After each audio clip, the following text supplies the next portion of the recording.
The enemy यानी कि दुश्मन। और इस कहानी के लेखक हैं पर्ल एस बक।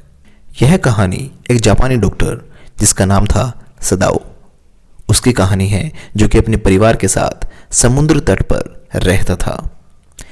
ये उस समय की बात है जब अमेरिका और जापान के मध्य युद्ध चल रहा था और इसी बीच एक शत्रु सैनिक जो कि घायल अवस्था में आया हुआ था और पानी में बहता हुआ सदाओ के घर के पास पहुंच जाता है और यहीं से कहानी में एक नया मोड़ आ जाता है।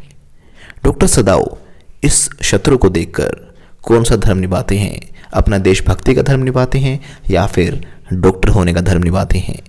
सो पढ़िए इस पाठ को और देखते हैं कि डॉक्टर सदाओ किस प्रकार अपने धर्म का पालन करते हैं। तो चलो करते हैं अपनी कहानी को शुरू। बट आगे जाने से पहले मैं आप सभी से एक रिक्वेस्ट करूंगा कि हमारे चैनल को सब्सक्राइब करें, लाइक करें और अपना प्यारा सा कमेंट हमें ज़रूर दें, क्योंकि आपके कमेंट्स ही हैं जो हमारा मोटिवेशन बढ़ाते हैं और हमें आपके लिए और वीडियोस बनाने के लिए प्रेरित करते हैं। डॉक्टर सदाओ एक प्रसिद्ध जापानी सर्जन था तथा एक वैज्ञानिक भी था। उसका घर जापान के समुद्र तट पर स्थित एक स्थान पर था। वह अपने बचपन में अक्सर वहीं पर खेला करता था। यह चट्टानों पर स्थित था और यहीं पर किनारे किनारे झुके हुए अनेकों देवदार के पेड़ भी थे।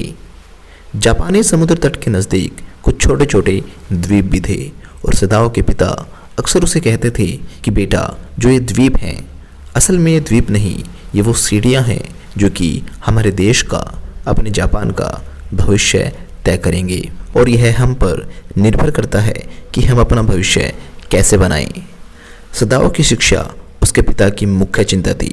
वो हर वक्त उसकी शिक्षा के बारे में सोचते रहते थे और वो उससे मजाक बिल्कुल नहीं करते थे, न ही उसके साथ कभी खेला करते थे। वह सिर्फ उसकी शिक्षा की चिंता किया करते थे। जब सदाओ 22 वर्ष का हुआ तो उसे अमेरिका भेज दिया गया ताकि वह सर्जरी और चिकित्सा के बारे में सब कुछ जान सके जो कि उसके लिए संभव है। अमेरिका में सदाओ एक अमेरिकन प्रोफेसर के घर पे रहते थे। कुछ अन्य विदेशी विद्यार्थी भी वहीं रहते थे। यह कमरे बहुत ही छोटे थे और भोजन भी बेकार सा था। इसके अलावा प्रोफेसर की पत्नी बहुत ही बातूनी थी, परंतु फिर भी सदाओ वहीं पर रहा करता था क्योंकि सदाओ को यहाँ एक लड़के से प्रेम हो गया था जिसका नाम था हना।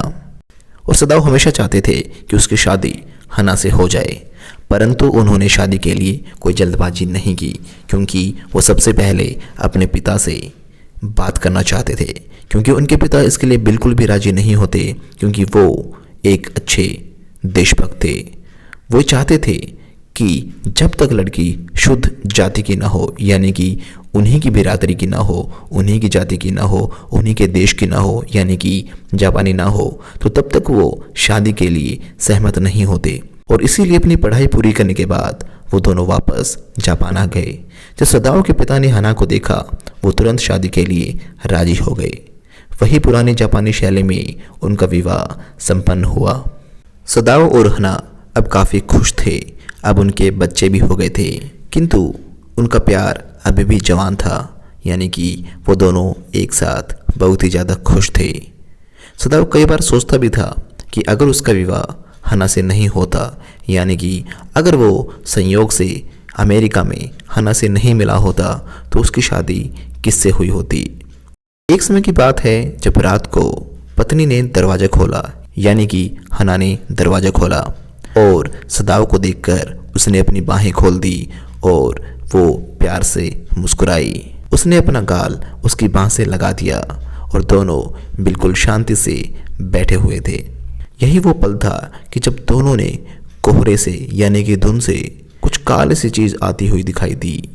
वह एक आदमी था। उसे समुद्र की लहरों ने बाहर फेंक दिया था। वह लड़खड़ाता हुआ कुछ कदम बढ़ा और आगे की तरफ चला, फिर हाथों और घुटनों के बल गिर पड़ा। फिर से वह कुछ दूर रेंगा और मुंह के बल गिर पड़ा और उसके बाद वहीं पड़ा रहा, यानी कि दूर से देखकर सदाओ समझ गया था कि यह इंसान बड़ी ही घायल अवस्था में है। सदाओ और हना दोनों तेजी से दौड़े और उस जगह पर पहुंचे। वह बिना हिले डुले उसी स्थान पर पड़ा हुआ था और उसका जो चेहरा था रेत में अंदर की तरफ धंसा हुआ था। आदमी घायल है, सदाव ने भावनावश कहा। आदमी के एक तरफ रेत में अब एक धब्बा बन चुका था, जो कि उसके खून का धब्बा था, क्योंकि उसके बॉडी से काफ़ी खून निकल रहा था और रेत में फैलने की वजह से वहाँ पर एक धब्बा बन गया जिसमें खून बहता बहता हुआ जा रहा था। उसके सिर पर एक पुरानी टोपी थी, उसके गले में कपड़े चिथड़े के रूप में थे, यानी कि बिल्कुल फटे हुए थे। सदाव ने आदमी का सिर घुमाया। उन्होंने उसका चेहरा देखा। अरे, एक गोरा आदमी, हना फुसफुसाई। और ऐसे में हना बोलती है, यह तो एक गोरा आदमी है, यानी कि इनके देश का नहीं, जो कि अमेरिका का है। हाँ, वह एक गोरा आदमी था। गीली टोपी सिर से अलग हो गई और उसके गीले पीले रंग के बाल दिखाई देने लगे। उसके जवान और यातना प्राप्त चेहरे पर एक भद्दी सी पीली दाढ़ी थी। वह बेहोश था। उसके बारे में कुछ नहीं जान पा रहा था जो वो उसके लिए कर रहे थे। जब वे दोनों ये बात सोच ही रहे थे कि ये तो एक दुश्मन है, यानी कि दूसरे देश का है, क्योंकि उस समय जापान और अमेरिका का युद्ध चल रहा था। ऐसा सोचते सोचते अचानक सदाव को उस घाव के बारे में याद आई। अपनी कुशल उंगलियों से वह घाव को टटोलने लगा और ढूंढने लगा। उसके छूने मात्र से फिर से ताज़ा खून बहने लगा। उसकी पीठ के निचले हिस्से में दाहिनी ओर बंदूक की गोली का एक घाव था, जो फिर से खुल गया था, जिससे कि सदाव को अंदाजा हो गया था कि गोली काफ़ी देर पहले नहीं लगी, कुछ ही समय पहले लगी हुई है और फिर उसकी देखभाल नहीं की गई थी। सदाव ने घाव में वही समुद्री घास भर दी, जो कि वही समुद्र के चारों तरफ आसपास तट पर बिखरी हुई थी। आदमी अपनी बेहोशी में था, दर्द से कराहा, पर वो जगा नहीं। अब हना कहती है, सबसे अच्छी चीज़ हमारे लिए यही रहेगी कि हम इसे वापस समुद्र में डाल देते हैं, यानी हमें इसकी मदद नहीं करनी चाहिए, क्योंकि ये तो एक दुश्मन सैनिक है। और सदाव ने कहा, यदि हम इस गोरे आदमी को अपने घर पे रखते हैं तो हमें गिरफ्तार कर लिया जाएगा, और यदि हम इसे कैदी की तरह पकड़वा देते हैं तो वह निश्चय ही मार दिया जाएगा। वह कौन है? हना ने कहा, उसमें अवश्य कोई ऐसी बात है जिससे वह अमेरिकन लगता है। सदाव ने कहा। उसने वह जो फटी पुरानी टोपी थी उसको उठाया। उस पर ये शब्द लिखे थे, USA नेवी। वह किसी अमेरिकन युद्धपोत का एक नाविक था, यानी कि एक सैनिक था USA नेवी का। सदाव ने कहा, और जरूर इस आदमी को बंदी बना लिया गया था, जो कि वहाँ से बच निकला, और जब वो भाग रहा था उसके पीठ में गोली मारी गई, जिसकी वजह से ये घायल अवस्था में यहाँ तक पहुँच गया और समुद्र की लहरों की चपेटों में आकर ये बुरी तरह चट्टानों से टकरा टकरा कर यहाँ तक घायल अवस्था में किनारे तक पहुँच गया है। अब सदाव ने कहा कि ये घायल अवस्था में है और इस आदमी को मैं घायल अवस्था में समुद्र में वापस नहीं फेंक सकता। अगर ये ठीक होता तो मैं अवश्य ही इसे पुलिस के हवाले कर देता, क्योंकि यह मेरा शत्रु है और सभी अमेरिकन मेरे शत्रु हैं। किंतु ये घायल है तो क्या किया जाए, इसीलिए मैं इसे समुद्र में तो वापस नहीं फेंक सकता। ऐसे में हाना कहती है, तो हम इसे वापस समुद्र में नहीं फेंक सकते, तो हमें इसे घर पर ले जाना चाहिए। इतने में सदाव कहता है, अगर इसे घर पर लेके जाते हैं तो नौकरों का क्या, क्योंकि घर पे तो नौकर भी हैं। हमें उनसे सिर्फ यही कहना होगा कि हमारा इरादा इसे पुलिस को हवाले करने का है। हमें बच्चों और तुम्हारी स्थिति का ध्यान भी है। और इसी प्रकार वे दोनों सहमत होकर उस आदमी को उठाते हैं और अपने घर में लेकर आ जाते हैं। हना कहती है कि कितना मैला कुचैला है, कितनी बुरी अवस्था में है। तो ऐसे में सदाव कहता है, तो हमें इसे साफ करना होगा, इसे नहलाना होगा। अगर तुम गर्म पानी ले आती हो तो मैं इसे नहला दूंगा। लेकिन इतने में हना कहती है कि मुझे ये अच्छा बिल्कुल नहीं लगेगा। मैं चीज़ नहीं सहन कर सकती कि आप इसे साफ करो, आप इसे नहलाओ। हमें ये बात नौकरों को बतानी होगी। यदि मैं यूमी को बोल देती हूँ तो यूमी कुछ देर के लिए बच्चे को छोड़कर आ जाएगी और इस आदमी को नहला सकती है। सदाव ने इस बात के लिए थोड़ा सा विचार किया, क्योंकि यूमी इनके घर की एक नुकरानी ही थी। तो उसने सोचा कि पहले हमें यूमी को बता देना चाहिए और धीरे धीरे बाकी नौकरों को भी बता देंगे और उनको राजी कर लेंगे, उनको समझा देंगे कि हम सिर्फ इसको इसलिए लेके आए हैं ताकि हम इसे जेल भिजवा सकें। इसको बाद में हम पुलिस के हवाले कर देंगे। पर जब नौकरों को पता चला कि मालिक उनका क्या करने जा रहा है तो उन्होंने इस बारे में कहा, इस मामले में हम आपकी कोई भी मदद नहीं कर सकते, इस मामले में हम कोई भी काम नहीं करेंगे। यूमी ने भी मना कर दिया कि मैं इस गोरे आदमी को नहीं नहलाऊंगी। अब हना ने ही स्वयं उस गोरे आदमी को अपने हाथों से साफ करना शुरू किया। जब तक उसने ऊपर का हिस्सा बाकी सब कुछ साफ कर ही लिया था, उसी बीच सदाव अपना सर्जनों वाला इमरजेंसी बैग अंदर से लेकर आया। ऐसे में हना पूछती है, तो आपने निश्चय कर ही लिया है कि आप इसका ऑपरेशन करेंगे? तो सदाव ने कहा, हाँ, अगर मैं इसका ऑपरेशन नहीं करता हूँ तो ये मर जाएगा। सदाव ने कहा, उसे पलटने में मेरी मदद करो। उसने उसे आदेश दिया। हना ने बिना रुके, बिना एक शब्द बोले इस बात का पालन किया और सदाव आदमी की पीठ को सावधानी से साफ करने लगा। जब तक सदाव ऑपरेशन करता रहा, हना एनेस्थेटिक यानी कि ऐसी दवा जिससे कि सुन्न किया जाता है वो देती रही। जब वह आदमी के चेहरे की तरफ देख रही थी, उसने उसकी गर्दन पर ठीक कान के नीचे चोट के गहरे लाल निशान देखे। निशानों से पता चल रहा था कि आदमी को बुरी तरह यातनाएं दी गई हैं। हना को जापानी जनरल टाकीमा की याद आ गई, जो घर पर अपनी पत्नी को निर्दयता से पीटा करता था। यदि कोई आदमी एक औरत के लिए इतना निर्दयी हो सकता है, तो लेकिन एक युद्धबंदी सैनिक जो कि एक शत्रु है, हमारा दुश्मन है, तो उसको कितनी यातनाएं, कितनी बुरी तरीके से पीटा होगा, मारा होगा और उस पर अत्याचार किए होंगे। सदाव ने महसूस किया कि उसके औजारों का सिरा किसी सख्त चीज़ से टकराया। यह खतरनाक रूप से गुर्दे के नज़दीक था। जब वह अपनी अंगुली से टटोलते हुए उसे चेक करने लगा, वह मानव शरीर के एक एक अंग से इतना परिचित था क्योंकि वह बहुत ही निपुण एवं कुशल डॉक्टर था। उसके बाद जल्दी से उसने एक साफ और बिल्कुल सही चीरा लगा दिया और गोली बाहर आ गई। उसने अपने हाथ से अंदाज़ा लगा लिया था कि यहाँ पर गोली है और बिल्कुल जहाँ पर उसने चीरा लगाया उसी क्षेत्र पर उसे गोली मिल जाती है। आदमी कांपा, किंतु वह अभी भी बेहोश ही था। जब युवक जागा तो वह बहुत कमज़ोर और डरा हुआ लग रहा था। उसने पूछा कि आप मेरे साथ क्या करने जा रहे हो? उन्होंने कहा कि हम स्वयं भी नहीं जानते कि वो आपके साथ क्या करेंगे। सही बात तो ये है कि तुम्हें पुलिस के हवाले कर देना चाहिए क्योंकि तुम एक युद्ध बंदी हो। जब उस युवक ने बोलने का प्रयत्न किया तो सदाव ने कहा, मुझे कुछ भी मत बताओ, मुझे अपना नाम तक मत बताओ जब तक मैं तुमसे ना पूछूं। युवक ने अपनी आंखें बंद कर ली और अपना चेहरा दीवार की तरफ घुमा लिया। बाहर हना सदाव का इंतजार कर रही थी। उसने कहा, नौकर ऐसा महसूस कर रहे हैं कि वो अब बगावत करना चाहते हैं। वो मालिक के इस कदम के बिल्कुल खिलाफ थे। उनका कहना था कि हमें सबसे पहले अपने देश के बारे में सोचना चाहिए।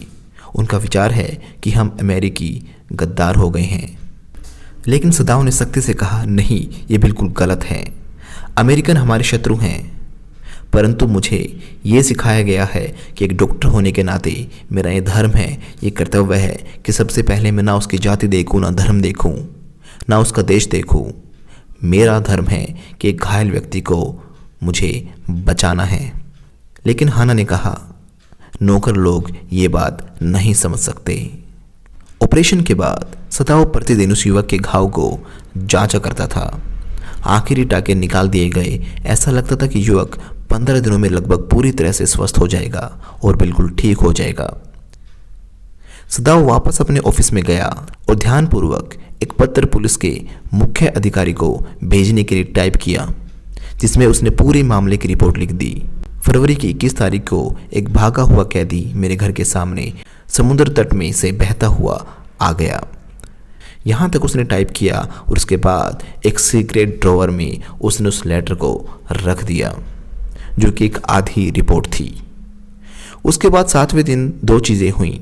हना ने सवेरे का समय पाया कि किसी भी नौकर ने अपना काम नहीं किया था, यानी नौकर बगावत पे आ गए थे। जब वे उसके सामने आए तो उसने उनका हिसाब कर दिया और सबके लिए धन्यवाद किया जो उन्होंने आज तक उनके लिए किया था। दोपहर में दूसरी चीज़ हुई। एक संदेशवाहक अपनी सरकारी वर्दी में उनके घर आया। हना उसको देखकर इतनी डर गई थी। उसने सोचा कि उसके पति को गिरफ्तार करने के लिए आया है, परंतु वह आदमी सदाव की तरफ चल कर गया और बोला, आपको महल में आना होगा। उस बूढ़े जनरल को फिर दर्द होने लगा है। सदाव सिर्फ एक सर्जन के रूप में ही नहीं बल्कि एक वैज्ञानिक के रूप में भी प्रसिद्ध थे। वह एक खोज को अंतिम रूप देने में लगा हुआ था जो घाव को पूरी तरह से साफ बना देगी। इसी कारण से उसे सैन्य दलों के साथ विदेश नहीं भेजा गया था। इसके अलावा वह बूढ़े जनरल का दवाइयों से इलाज भी कर रहा था। कुछ खतरा भी था कि शायद बूढ़े जनरल को ऑपरेशन की ज़रूरत पड़ जाए। इन कारणों की वजह से था कि सदाओ को जापान में ही रखा गया था। अब जब सदाओ बूढ़े जनरल का हालचाल जानने उसके पास पहुंचा तो उसने उसे उस अमेरिकन सैनिक के बारे में पूरी कहानी सुना दी। उसने कहा, श्रीमान, मुझे उस आदमी की कोई परवाह नहीं, परंतु उसका ऑपरेशन इतनी सफलता से करने के बाद। हाँ, जनरल बोलता रहा। हाँ, बताइए। इससे मुझे महसूस होने लगा कि तुम मेरे लिए और भी आवश्यक बन गए हो। यह स्पष्ट हो गया है कि तुम किसी को भी बचा सकते हो। इसका मतलब तुम मुझे भी नहीं मरने दोगे। इस बात में जनरल और भी ज़्यादा खुश हो गया। तुम इतने कुशल हो, मैं नहीं चाहता कि तुम्हें भी जेल हो जाए। अगर तुम गिरफ्तार हो गए तो मेरा इलाज कौन करेगा, क्योंकि मुझे कभी भी ऑपरेशन की ज़रूरत पड़ सकती है। कई और भी सर्जन हैं, सदाओ ने कहा। कोई भी ऐसा नहीं है जिस पर मैं भरोसा कर सकूं, जनरल ने कहा। सबसे बढ़िया सर्जन जर्मनों के द्वारा प्रशिक्षित किए गए हैं और वे तब भी ऑपरेशन को सफल मानेंगे चाहे मैं मर भी जाऊं। तो इसीलिए मैं किसी के ऊपर भरोसा नहीं कर सकता। तो सदाओ, तुम्हें डरने की ज़रूरत नहीं है, क्योंकि मैं तुम्हें गिरफ्तार नहीं होने दूंगा। डॉक्टर सदाओ के खिलाफ बोलने के बजाय जनरल ने ही उसे एक तरकीब भी दी। उसने उसको सुझाव दिया। उसने कहा कि मेरे पास कुछ प्राइवेट हत्यारे हैं, मेरे निजी गुप्त हत्यारे हैं, जो कि तुम्हारे इस काम में आसानी से मदद करेंगे। तुम टेंशन मत लो, मैं रात को उनको भेज दूंगा तुम्हारे पास और वो आराम से उस गोरे को मार कर उसकी लाश को भी ठिकाने लगा देंगे, और यही शायद बढ़िया रहेगा। सदाओ ने भी सोचा कि ये तरकीब शायद सही रहेगी। सदाओ जनरल के यहाँ से चला गया और योजना के विषय में सोचता हुआ घर चला गया। इस तरह से पूरी समस्या का हल निकल जाएगा, उसने ये सब सोचा। लेकिन उसने सोचा कि मैं हाना को इसके बारे में कुछ नहीं बताऊंगा। अगर हत्यारों के बारे में हाना को बताया तो वो डर जाएगी। किंतु प्रत्येक सुबह वह देखता कि अमेरिकन काफ़ी स्वस्थ है और प्रसन्न है। वो बिल्कुल ऐसा का ऐसा है, यानी हत्यारों ने उसे आकर नहीं मारा। और इसी प्रकार 3 रात तनाव भरी गुजारने के बाद उसने सोचा कि अब मुझे ही कुछ करना होगा, क्योंकि जनरल ने किसी भी हत्यारे को नहीं भेजा था। तुम अब स्वस्थ हो, सदाओ ने उसको कहा, और मेरा विचार है कि यदि मैं अपनी नाव को आज रात तट पर रखवा देता हूँ तो उसमें कुछ भोजन रख दूंगा, उसके अलावा कुछ अतिरिक्त वस्त्र भी रख दूंगा, यानी कि कपड़े रख दूंगा। उस खाने के साथ और पानी के साथ तुम उस सामने वाले द्वीप पर चले जाना, जो कि तट से ज़्यादा दूर नहीं है। उसी द्वीप पर कोई नहीं रहता, क्योंकि तूफान में वह द्वीप पानी में डूब जाता है। परंतु आजकल तूफानों का मौसम नहीं है। तुम तब तक वहाँ रह सकते हो जब तक तुम किसी कोरियाई मछली मार नौका को गुजरते नहीं देख लेते। मैं समझ रहा हूँ कि आप एक बार फिर मेरी जान बचा रही हैं, उसने डॉक्टर सदाओ को कहा। सदाओ ने कहा, बिल्कुल भी नहीं। तुम्हें यहाँ और ज़्यादा रखना मेरे लिए नुकसानदायक हो सकता है। मैं तुम्हारी जान बचाने की कोशिश नहीं कर रहा। उसने आदमी को अपनी छोटी सी टॉर्च दी और कहा, अगर तुम्हारा भोजन समाप्त हो जाए इससे पहले कि तुम्हें कोई नाव मिल जाए तो तुम टॉर्च को 2 बार जलाकर मुझे इशारा कर देना। और ये इशारा आपको तभी करना है जब सूरज बिल्कुल नीचे की तरफ हो, क्योंकि अंधेरे के समय या फिर किसी अन्य वक्त तुमने लाइट जलाई तो उस रोशनी के अंदाजे से पुलिस को पता लग जाएगा कि वहाँ पर कोई है। इसीलिए रोशनी तभी जलाना, इशारा तभी करना जब सूरज बिल्कुल सामने हो, ताकि किसी को पता न लगे। और वहीं पर तुम ताज़ी मछलियाँ पकड़कर खा सकते हो, लेकिन तुम्हें उनको कच्चा ही खाना पड़ेगा, क्योंकि वहाँ पर पकाने के लिए आग की व्यवस्था नहीं है। उस युवा अमेरिकन ने बिना एक भी शब्द बोले जोश से सदाओ से हाथ मिलाया और वहाँ से चला गया। 1 या 2 बार सदाओ ने उसकी टॉर्च को जलते हुए देखा, जिसे उसने रास्ता देख पाने के लिए जलाया था। वह इंतजार करता रहा जब तक कि तट से एक बार चमक नहीं हुई। फिर उसने दरवाज़ा बंद कर दिया। उस रात वह चैन की नींद सोया। बूढ़े जनरल का ऑपरेशन 1 हफ्ते पहले हुआ था। सदाओ को रात के वक्त एक इमरजेंसी ऑपरेशन करने के लिए बुलावा भेजा गया था। 12 घंटों तक सदाओ को यह निश्चय नहीं था कि जनरल जीवित रह पाएंगे या फिर मरेंगे। किंतु फिर उसने गहरी गहरी सांसें लेना और भोजन मांगना शुरू कर दिया। सदाओ हत्यारों के विषय में कुछ पूछ नहीं पाया था। जहाँ तक उसे पता था वह कभी आए ही नहीं थे। नौकर वापस आ गए थे और यूमी ने मेहमानों वाला कमरा बहुत अच्छी तरह से साफ कर दिया था। किंतु एक हफ्ते के बाद सदाओ ने महसूस किया कि अब जनरल की तबीयत इतनी ठीक हो चुकी थी कि उससे इस कैदी के विषय में बात की जा सकती थी। सदाओ ने कहा, वह आदमी भाग गया। बूढ़े ने कुछ जोश से कहा, अच्छा वह कैदी?